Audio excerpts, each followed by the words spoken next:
Guys, Delu Daguna, YouTube's N'Golo Kante, I'm back again. Now, Arsenal, we haven't played for a while, but there's been a lot of talk in regards to our club. We've had the Hector Bellerin nonsense, and now in better news, and definitely better news, we've announced a new deal in regards to, I know there's been talk of a sleeve sponsor, but we've agreed an extension on the Emirates deal. Those who don't know what I'm speaking about, the Fly Emirates you see on the shirt, the naming rights. Obviously, with that being said, they retained the naming rights. I believe it's a 5-year deal. I'm seeing all different sorts of things. I'm seeing it's a 5-year deal worth around 200 million a year. 200 million in total, 40 million, an extra 40 million on season on season. Now, I'm not a transfer expert and with these financial things, so we'll go and recheck that. But yeah, they retained the naming rights for the substantial future. They've retained their brand on our shirts. We've retained a decent sponsor. We've definitely got a better deal, and we've got an improved deal. And we know for Arsenal for years, despite the fact of what's going on the pitch right now, and all of that needs to get addressed. But on the basis that we're the 7th or 8th richest club in the world, we're one of the most followed clubs in the world across all four corners. Across whatever corners of the world you go to, there's a lot of other fans of other clubs, and it's growing, and it's great for football as a whole. But specifically to Arsenal, there's a lot. So regardless of what's happening on the sporting front, we do undersell ourselves. For years, it was a thing. It felt like Arsenal, okay, we've got a good deal, but we'll stick with this. When you saw guys like, I'm sure Chelsea ripped up one deal and then got a better one. United constantly finding innovative ways to get money and do this sort of thing, regardless of how their problems on the pitch in regards to where they'd like to be.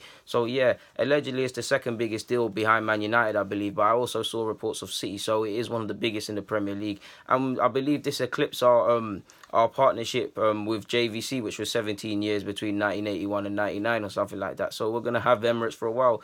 The agreement was made in 2004, but it actually started appearing on our shirts in 06-07 season when we obviously moved to the new ground. Obviously, it's not as black and white as what I'm about to say, but you'd like to think more commercial deals, more money coming in. There'll be more money to retain key players if Alexis Sanchez saga comes again, and more importantly, bring in players. Now, the Champions League, we know is for sport, on the sporting purposes. We know what the Champions League is. We don't need to get into that.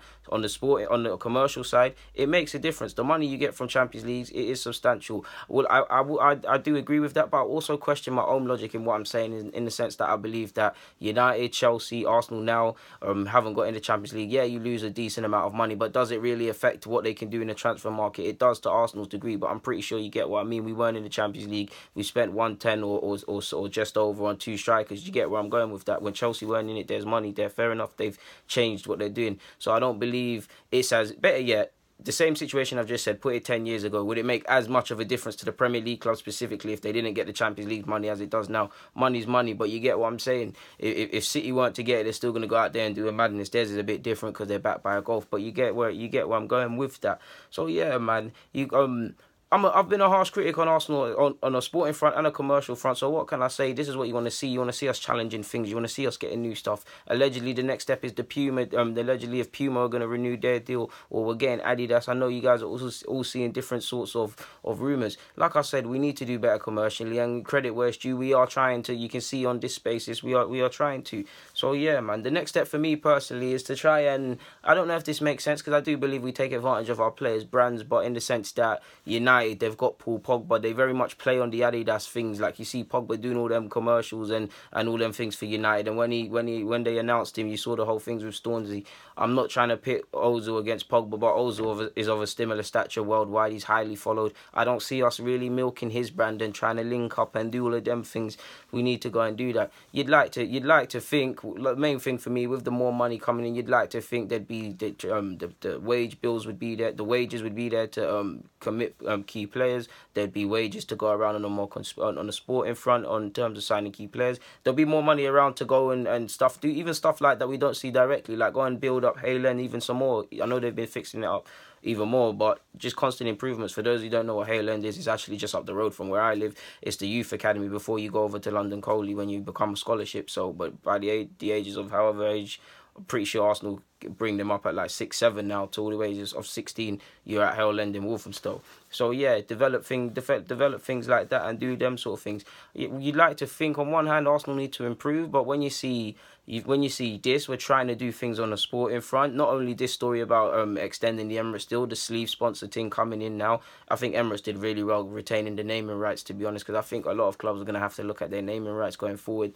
to be honest with you. So, yeah, you're seeing this, you're seeing shirts, renewal of Ozil's contract. What I'm trying to get is that money movements is trying to be being made. We know the principles fundamentally still remain at this club. The higher powers that be just use this club as high quality asset, as a high quality asset, and use us as collateral. So I guess from that basis, for what my man at the top of this club, Stan, wants, is a great model. But yeah, man, you'd like to think with the backroom additions, with several of these commercial things, with Ozil's new deal, with the signings of Aubameyang and Lacazette, regardless of what we think about these players, just on the basis of the fee alone, I'm not saying money fixes everything, that we're trying to catch up. Like, you've seen the Uniteds and Cities. We're never going to catch United for what they've achieved and what they do on the sporting front. And City, we cannot match them financially.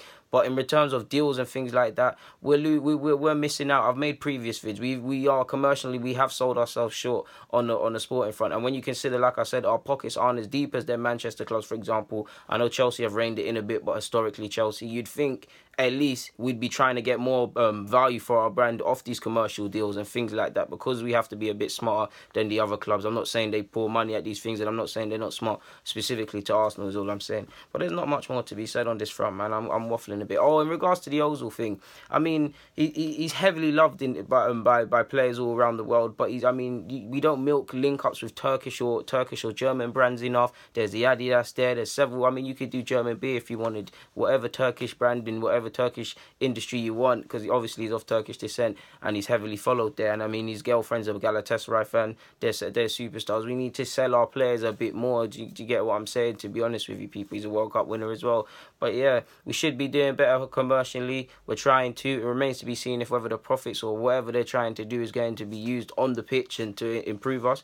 So, like I said, it remains to be seen. But on that note, guys, the Ludiguna YouTube's N'Golo Kante. I'm waffling now. Get in the comments, subscribe if you wish, and do the rest.